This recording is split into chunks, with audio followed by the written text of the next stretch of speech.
Assalamu alaikum. So now we come with another topic, that is solution to critical section problem. In previous video, we had decided on what is critical section problem, right? Okay. We had decided what is critical section problem. हमने ये बहुत अच्छी तरीके से discuss कर लिया था कि क्रिटिकल सेक्शन प्रॉब्लम क्या चीज़ है। थोड़ा सा रिकैप कर लेते हैं। हमारे पास n प्रोसेसेस होते हैं, all are trying to access shared data, और जिस कोड सेगमेंट में वो शेयर डेटा एक्सेस करने की कोशिश करते हैं उसे हम कहते हैं क्रिटिकल सेक्शन।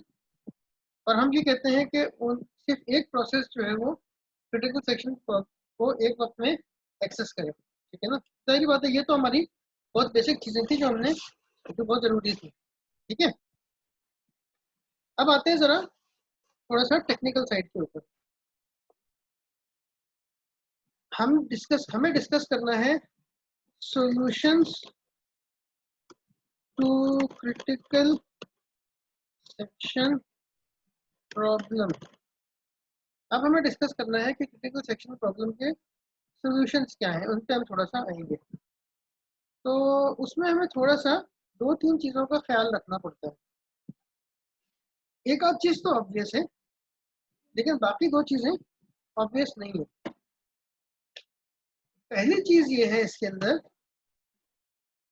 कि कंडीशन ऑफ म्यूचुअल एक्सक्लूजन।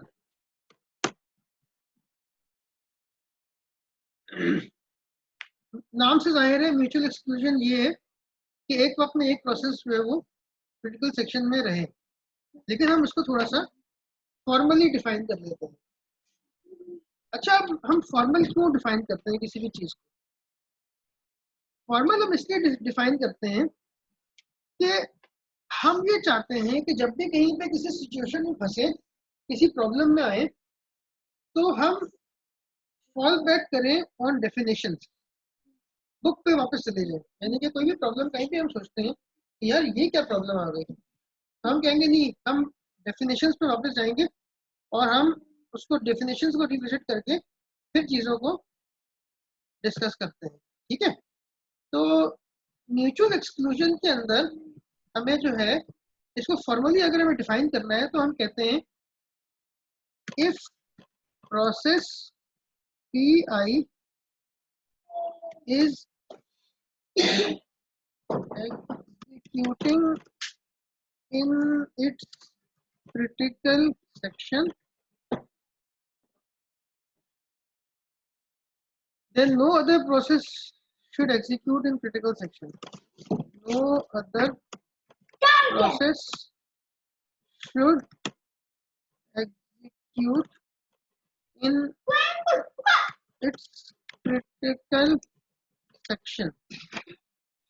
यानी कि अगर प्रोसेस एक प्रोसेस है पी आई, अगर वो अपने क्रिटिकल सेक्शन में एग्जीक्यूट कर रहा है, अपने क्रिटिकल सेक्शन में चल रहा है, तो कोई दूसरा प्रोसेस उस टाइम पे क्रिटिकल सेक्शन में नहीं आना चाहिए।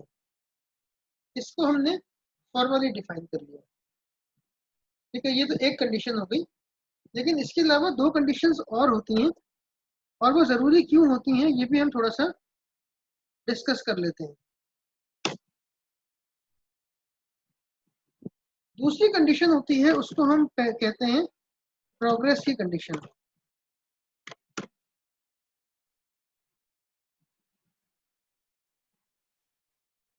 If no one is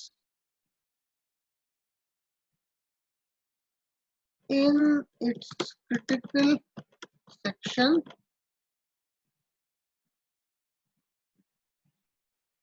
and there are processes who wish to enter their critical sections,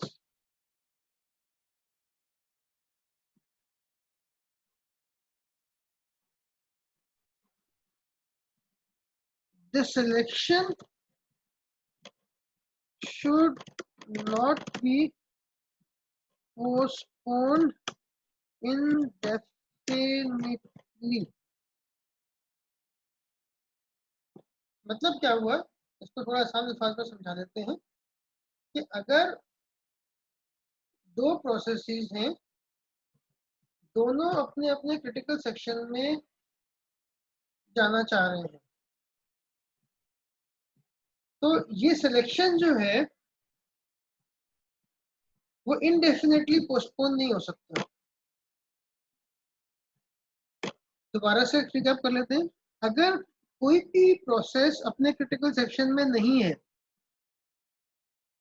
यानी कोई भी प्रोसेस अपने क्रिटिकल सेक्शन में नहीं है, जो शेयर्ड डेटा है वो कोई भी एक्सेस कर सकता है, इस वक्त कोई भी उसको एडिट नहीं कर रहा। और कुछ प्रोसेसेस हैं जो उसको एडिट करना चाहते हैं, यानी जगह खाली है, कुछ प्रोसेसेस हैं उसको एडिट करना चाहते हैं, यानी अपने अपने क्रिटिकल सेक्शन में जाना चाहते हैं। अब इनको सिलेक्शन करनी है कि कौन सा प्रोसेस जाए, मतलब P1 है, P2 है, P3 है, ये तीन प्रोसेसेस हैं, ये क्रिटिकल सेक्शन में जाना चाहते हैं और इस वक्त कोई भी क्रिटिकल सेक्शन में मौजूद नहीं है। तो अब ये सिलेक्शन कि कौन सा प्रोसेस क्रिटिकल सेक्शन में जाएगा, ये इनडेफिनेटली पोस्टपोन नहीं हो जानी चाहिए। कोई ना कोई बाउंड होना चाहिए, कोई ना कोई लिमिट होनी चाहिए, कोई हमें पता होना चाहिए कि भाई मतलब ये कि ये अल्टीमेटली किसी ना किसी एक को मिल जाएगा, मतलब किसी ना किसी क्राइटेरिया के तहत। ऐसा नहीं होना चाहिए कि हमें पता ही नहीं है कि भाई कब मिलेगा। इनडेफिनेट पोस्टपोनमेंट, जिसको हम कहते हैं उर्दू में गैर मुअय्यना मुद्दत तक के लिए इसको मौखर नहीं होना चाहिए। ठीक है, ये हो गई हमारी दूसरी कंडीशन प्रोग्रेस की।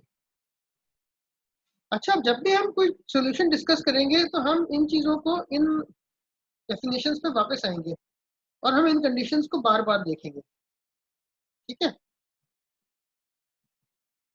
तीसरी कंडीशन है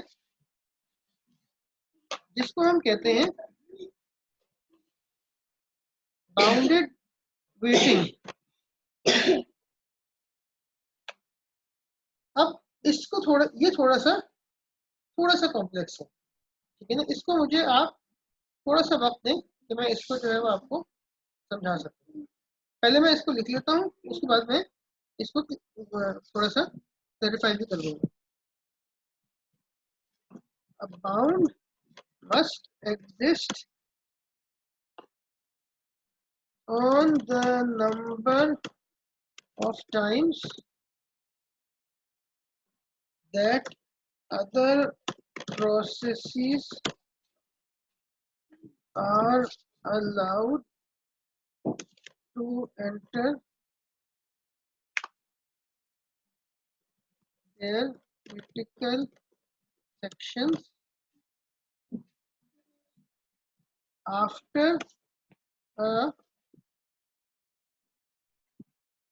process has made a request to enter its critical section and before that request is granted. अच्छा, अब इसके लिए एक एग्जांपल मैं बता देता हूँ आपको। मिसाल ये है कि हमारे पास दो प्रोसेसेस हैं, वो दोनों क्रिटिकल सेक्शन में एंटर करना चाह रहे हैं।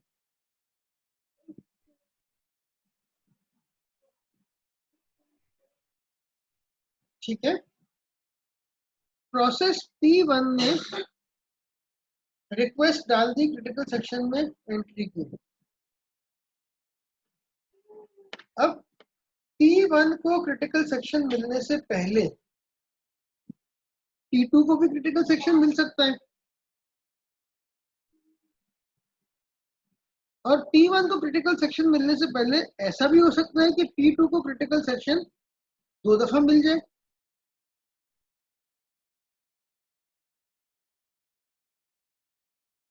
ऐसा भी हो सकता है कि 3 प्रोसेसेस हो, P1 ने क्रिटिकल सेक्शन में जाने के लिए कहा, P2 और P3 को भी क्रिटिकल सेक्शन में जाना था, P1 को एक दफा जाने दिया,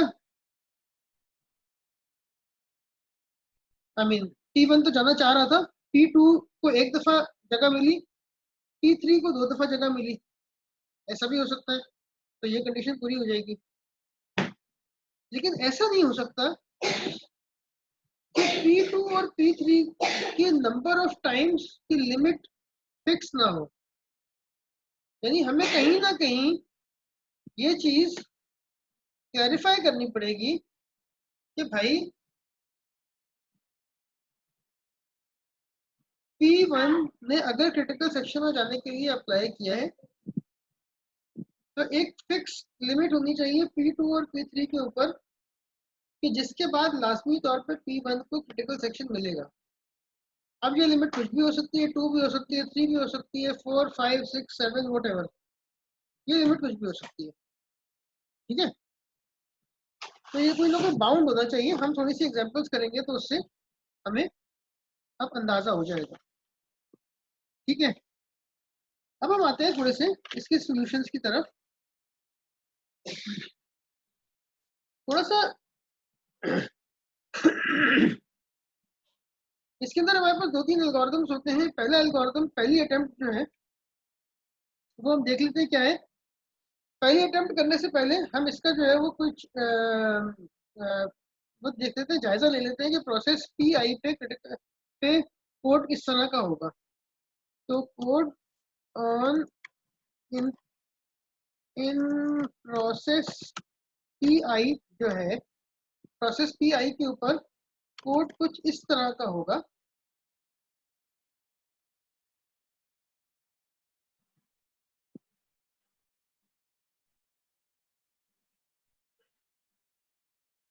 यहाँ हम लिखेंगे, एक डू वाइल लूप लगाएंगे हम, ठीक है।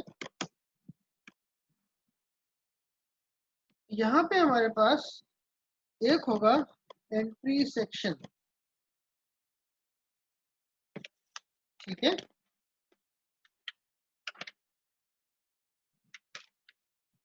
फिर हमारे पास एक होगा जो होगा क्रिटिकल सेक्शन, और एक होगा हमारे पास एग्जिट सेक्शन, और फिर हमारे पास होगा रिमाइंडर सेक्शन। ये कोड के हमारे 4 सेक्शंस हैं जिसमें हमारा कोड डिवाइड हुआ हुआ होगा, ठीक है। अब ये जितने भी सेक्शंस हैं ये मल्टीपल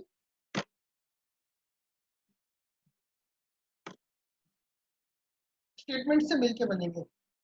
यानी क्रिटिकल सेक्शन में एंटर होने से पहले कोई जो कोड होता है जो इस बात की तैयारी करता है कि क्रिटिकल सेक्शन में एंटर हुआ जाए, उसको हम कहते हैं एंट्री सेक्शन। और वो कोड जो इस बात की तैयारी करता है कि हम क्रिटिकल सेक्शन से बाहर आ जाएं, उसको हम कहते हैं एग्जिट सेक्शन। अब क्यों होते हैं ये सेक्शन, उसकी रीजन है एंट्री सेक्शन और एग्जिट सेक्शन की होने की रीजन यहाँ ऊपर लिखी हुई है। हमें ये कंडीशंस पूरी करनी होती हैं कि जो म्यूचुअल एक्सक्लूजन, प्रोग्रेस और बाउंडेड वेटिंग, इन कंडीशंस को पूरा करने के लिए हमें एंट्री सेक्शन में जाना पड़ता है और क्रिटिकल सेक्शन कंप्लीट करने के बाद एग्जिट सेक्शन में जाना पड़ता है, और उसके बाद जो बाकी कोड होता है उसको हम कहते हैं दिस इज रिमाइंडर सेक्शन। अब हमारे पास एक आध अटेम्प्ट कर लेते हैं हम इसको सॉल्व करने की, ठीक है। पहला एल्गोरिथम जो हमारी समझ में आता है वो हम यहाँ पे बना देते हैं। तब आसान होगा। ठीक है ना, यहाँ पे हम लाइन लगा देते हैं और पहला एल्गोरिथम हम लिख देते हैं।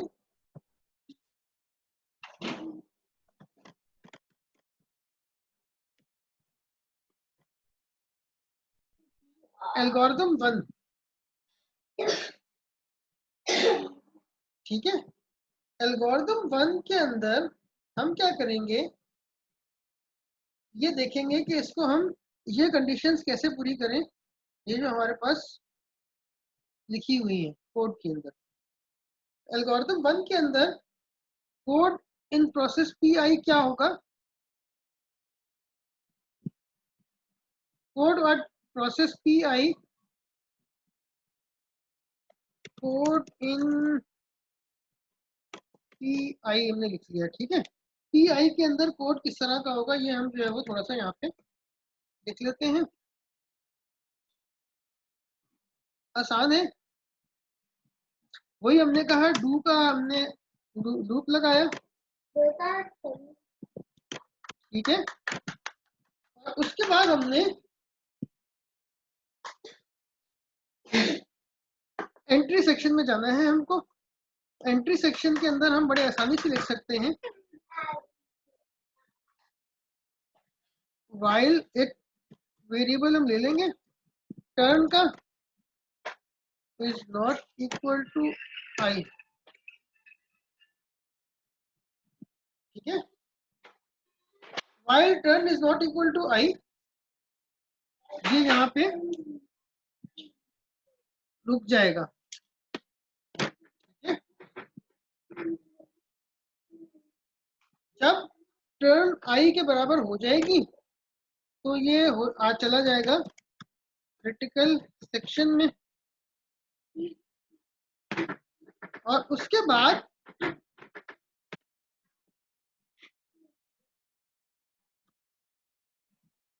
जब क्रिटिकल सेक्शन से बाहर आएगा तो टर्न इज इक्वल टू जे कर देगा, और फिर ये रिमाइंडर सेक्शन में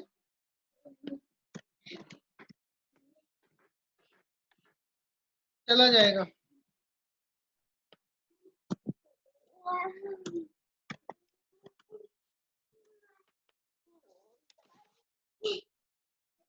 ठीक है, अब ये चला, ये कोड है दो प्रोसेसेस के लिए, आई और जे। ये सॉल्यूशन जो है, this is solution for two processes.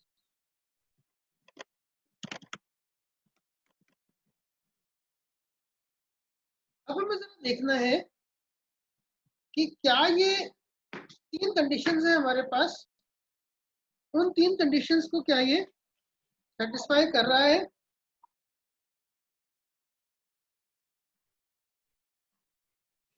या नहीं कर रहा।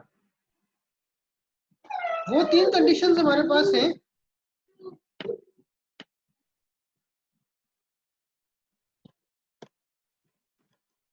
म्यूचुअल एक्सक्लूजन, प्रोग्रेस और बाउंडेड वेटिंग। अच्छा, ये जो हमारे पास ये स्टेटमेंट लिखी हुई है सामने आपके, while turn is not equal to I, इसको जरा गौर से देखिएगा, इसके आगे एक सेमीकोलन लगा हुआ है। This is same as writing, अगर हम लिखें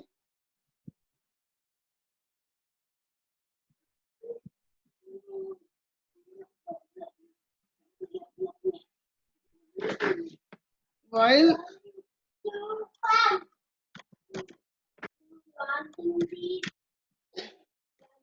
turn is not equal to I,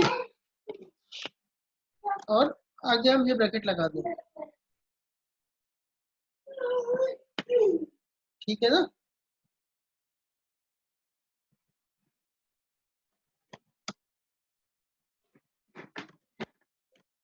तो अब इस कोड के अंदर आप इसका जरूर ख्याल रखिएगा कि भाई ये जब सेमीकोलन हम लगा देते हैं, इसका मतलब होता है कि कुछ भी नहीं करना, आपने आगे ब्रैकेट्स को, इस वाइल के अंदर कुछ भी नहीं होगा, बस ये वाइल लूप में चलता रहेगा जब तक के टर्न आई के बराबर नहीं हो जाता। तो क्या होगा, आई जो है वो अपनी टर्न का वेट करता रहेगा, जब जे जो है वो क्रिटिकल सेक्शन से बाहर निकलेगा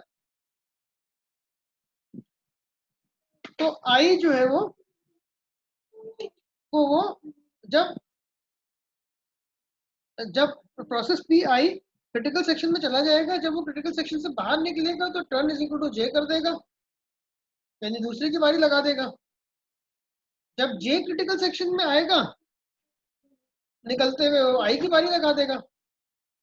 और जाहिर बात है जब दूसरे क्रिटिकल सेक्शन में है तो पहले वाला बैठा रहेगा, यानी कि आई अगर क्रिटिकल सेक्शन में है तो जे अपनी बारी का वेट करता रहेगा, और अगर जे क्रिटिकल सेक्शन में है तो आई जो है वो अपनी बारी का वेट करता रहेगा। बारी बारी पहले आई जाएगा, फिर जे जाएगा, फिर आई जाएगा, फिर जे जाएगा। इस तरीके से ये लोग जो है एक एक करके क्रिटिकल सेक्शन को एक्सेस करते रहेंगे, ठीक है ना। अब ये बजाय बड़ा अच्छा सोल्यूशन है और बहुत सही सोल्यूशन है इसको एग्जीक्यूट करने का, लेकिन इसमें प्रॉब्लम है। म्यूचुअल एक्सक्लूजन तो इसके अंदर हो गई सेटिस्फाई, ना, म्यूचुअल एक्सक्लूजन तो इसके अंदर हो गई सेटिस्फाइड। अब देखते हैं, क्योंकि एक वक्त में एक ही जा सकता है, अब देखते हैं प्रोग्रेस को, क्या प्रोग्रेस की कंडीशन इसके अंदर सेटिस्फाई हो रही है। अब देखें, इसको पढ़े, इसीलिए मैंने डेफिनेशन पूरी लिखवाई थी। If no one is in its critical section and there are processes who wish to enter their critical sections, the selection should not be postponed indefinitely. अब फर्ज करें कि आई अब क्रिटिकल सेक्शन में मौजूद है, आई जो है कुछ चाहिए था और उसने क्रिटिकल सेक्शन जो है वो उसमें चला गया। आई को क्रिटिकल सेक्शन में जाना था और वो क्रिटिकल सेक्शन में चला गया।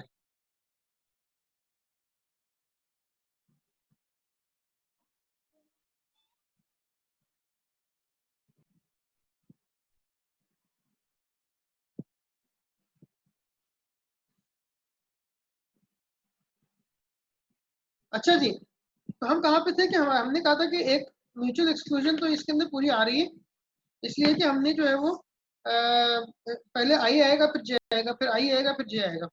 लेकिन प्रोग्रेस के केस में हमने देखा था कि अभी हमें चेक करना था कि प्रोग्रेस की कंडीशन पूरी हो रही है या नहीं हो रही। अब देखिए, इसको डेफिनेशन को दोबारा पढ़ें। If no process is in its critical section, यानी कि अभी पी आई भी क्रिटिकल सेक्शन में नहीं है और पी जे भी क्रिटिकल सेक्शन में नहीं है। अब फर्ज करें बारी जो है इस वक्त, लास्ट टाइम आई ने क्रिटिकल सेक्शन इस्तेमाल किया था और अब जे की बारी आ गई है, ठीक है। अब अगर आई दोबारा से क्रिटिकल सेक्शन में जाना चाहता है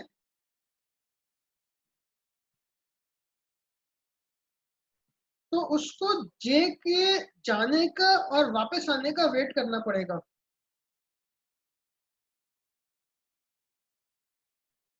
दोबारा से बोल देता हूँ, अगर पी आई क्रिटिकल सेक्शन में जाना चाहता है तो उसके लिए लाजिम है कि पी जे पहले क्रिटिकल सेक्शन में जाए और फिर वो वहां से बाहर निकले। अब मसला ये है कि जब हम ये कंडीशन लगा देते हैं तो लाजमी तो नहीं है कि पी जे जो है वो क्रिटिकल सेक्शन में जाए। मतलब ऐसा भी तो हो सकता है कि आई को एक के बाद एक दो दफा क्रिटिकल सेक्शन यूज करना पड़े, जे को जरूरत ही नहीं है क्रिटिकल सेक्शन में जाने की, ठीक है। अब अगर जे को क्रिटिकल सेक्शन में जाने की जरूरत ही नहीं है तो आई जो है वो उसको इनडेफिनेटली उसका क्रिटिकल सेक्शन में जाना पोस्टपोन हो जाएगा, क्योंकि आई को तो नहीं पता कि जे को किस वक्त जो है वो क्रिटिकल सेक्शन में जाने की जरूरत पेश आएगी। तो यहाँ पे प्रोग्रेस की कंडीशन हमारी जो है वो मीट नहीं करती। तो ये वाला एल्गोरिथम हमारा जो है वो फेल हो जाता है। अब दूसरी कंडीशन लगाते हैं, दूसरा एक हमारे पास वो है एल्गोरिथम, उसको ट्राई करते हैं। अब अगेन याद रखिएगा कि आपके पास जो है अगर ये लिखा हुआ होता है, सेमीकोलन लगा हुआ होता है वाइल के आगे, इसका मतलब होता है कि this is same as this statement, यानी कि ब्रेसेस के साथ, ठीक है, एम्प्टी ब्रेसेस। अब आते हैं हम एल्गोरिथम 2 के ऊपर।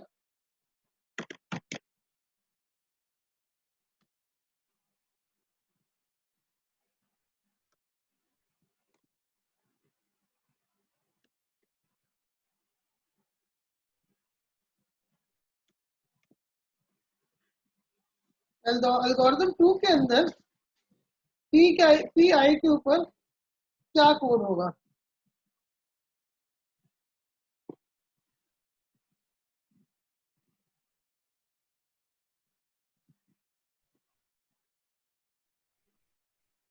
यहाँ पे हम क्या करते हैं कि हमने पहले तो टर्न वाला लगाया था,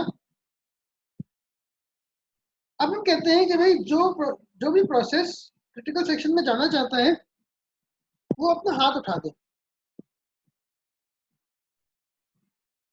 और जब तक दूसरा प्रोसेस क्रिटिकल सेक्शन में मौजूद है, यानी जब तक उसका हाथ उठा हुआ है, तब तक ये वाला प्रोसेस क्रिटिकल सेक्शन में ना जाए।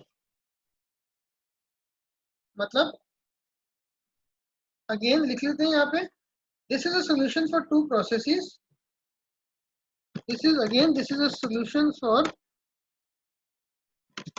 To processes. ये दो प्रोसेसेस के लिए सोल्यूशन है। सोल्यूशन क्या है कि डू, वही डू वाइल लूप लगाएंगे हम, और आई जो है वो क्रिटिकल सेक्शन में जाना चाहता है, तो वो लिखेगा फ्लैग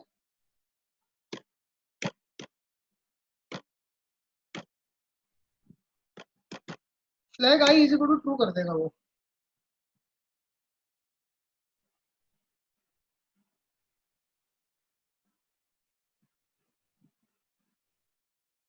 फिर दूसरे फेज में क्या होगा, दूसरे स्टेप में flag I is equal to true हो गया, और फिर ये वेट करेगा फ्लैग, दूसरे वाले फ्लैग का, फ्लैग वाइल फ्लैग जे, जब तक के फ्लैग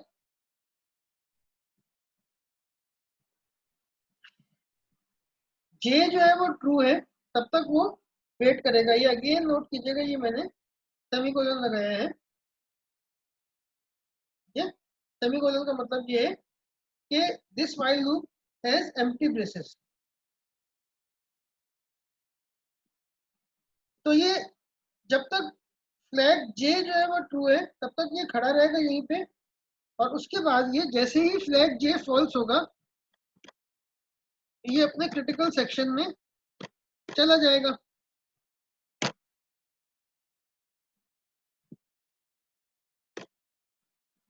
और जब क्रिटिकल सेक्शन से बाहर आएगा तो फ्लैग आई जो है अपने फ्लैग को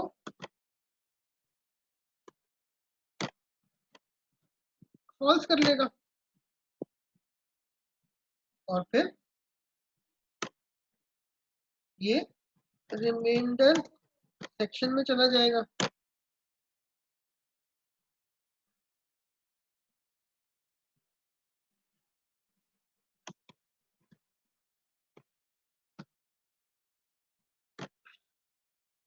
अब यहाँ हमने ये कंडीशन जो प्रॉब्लम हमें पहले वाले केस में आई थी वो हमने सॉल्व कर ली।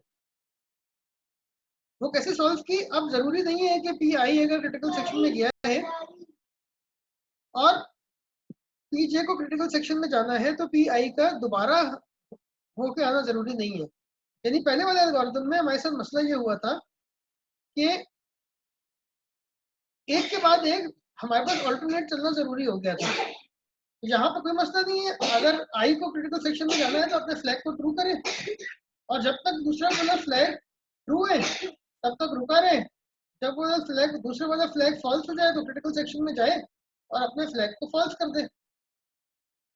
बहुत आसान है। अब इनिशियली क्या, इनिशियली फ्लैग की वैल्यू क्या होगी, वो भी आसान है। Initially flag I is equal to flag J is equal to false. ठीक है ना, यहाँ पे इनिशियली एल्गोरिथम 2 के अंदर flag I is equal to flag J is equal to false. मतलब लास्ट सीधी सी बात है कि फ्लैग आई और जे, उनकी तो इनिशियली तो कोई ख्वाहिश नहीं होती क्रिटिकल सेक्शन में जाने की। इनिशियली तो उनकी ख्वाहिश ही नहीं होती, जब उनकी ख्वाहिश होगी तो वो अपने फ्लैग को ट्रू करेंगे, वरना इनिशियली तो फॉल्स ही रहेगा ना। ठीक है, अब इसको देखते हैं कि ये कैसे, तीन कंडीशंस हैं, इस केस में पूरी हो रही है या नहीं हो रही। ठीक है, म्यूचुअल एक्सक्लूजन एक पहली वाली है, फिर हमारे पास दूसरी चीज है प्रोग्रेस, और तीसरी चीज हमारे पास है बाउंडेड वेटिंग।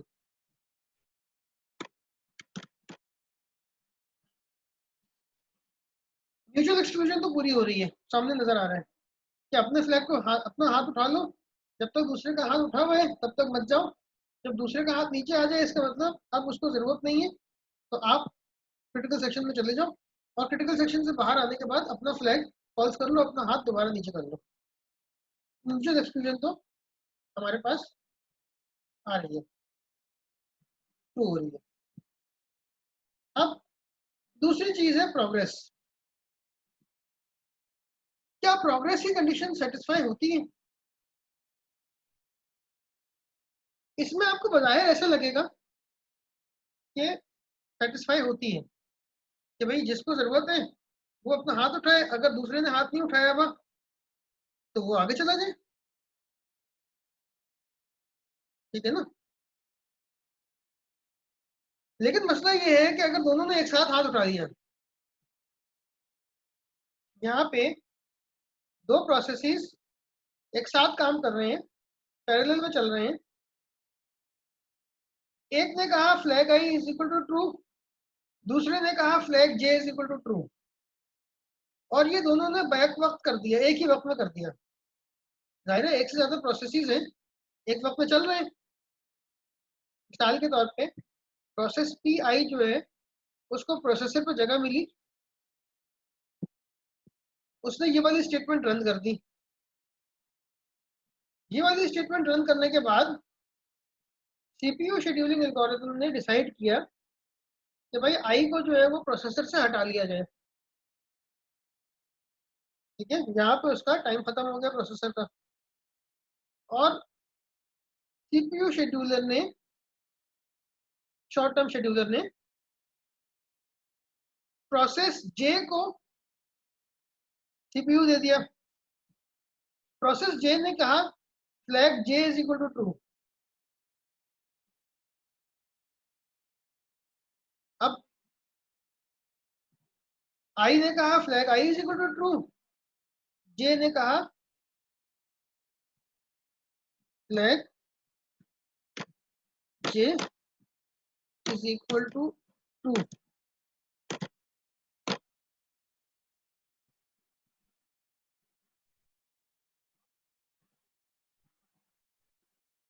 यहाँ पे खड़ा हो गया प्रॉब्लम कि अब दोनों अपने अपने फ्लैग को ट्रू कर चुके हैं अपनी अपनी बारी पे। सीपीयू पे बारी आई आई की तो आई ने अपना फ्लैग ट्रू कर लिया, सीपीयू पे बारी आई जे की तो जे ने अपना फ्लैग ट्रू कर लिया।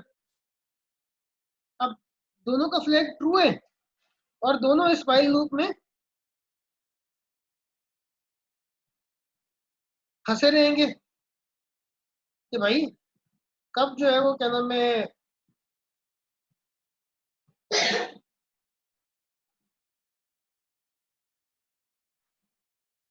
दूसरा जो है वो अपने फ्लैग को फॉल्स करता है, और कब मैं क्रिटिकल सेक्शन में जाता हूँ, दूसरा अपने फ्लैग को फॉल्स करेगा ही नहीं, क्योंकि जब वो क्रिटिकल सेक्शन में जाएगा तो ही अपना फ्लैग फॉल्स करेगा। यानी कि आई जो है वो जे का इंतजार कर रहा है, जे जो है वो आई का इंतजार कर रहा है,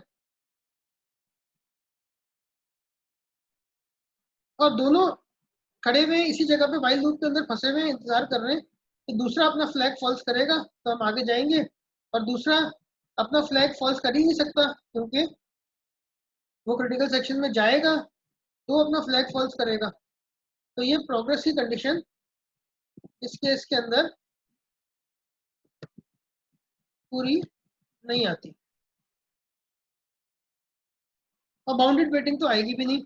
उसकी वजह ये है कि कोई लिमिट तय ही नहीं है इसके अंदर कि कितनी दफ़ा जो है वो एक प्रोसेस जो है वो जाए तो कि जो दूसरे प्रोसेस को जगह मिले। तो बाउंडेड वेटिंग तो इसके अंदर पूरी होगी नहीं।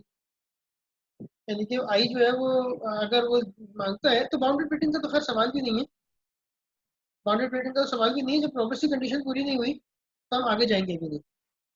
ठीक है, अब ये हो गया हमारा दो दो ट्राई तो हमने मार ली, दो प्रोसेस का अगर हमारे पास है तो ये दो एल्गोरिथम वन एल्गोरिथम टू दो ट्राई हमने कर लिया, और दोनों ट्राइज नाकाम हुई। तो अगली वीडियो में हम देखते हैं कि हम तीसरी ट्राई इन दोनों को सेक्शन इन दोनों एल्गोरिथम्स को मिला के एक तीसरी हम ट्राई करेंगे, वो पूरी आती है या नहीं ये हम अगली वीडियो में देखते हैं। ओके।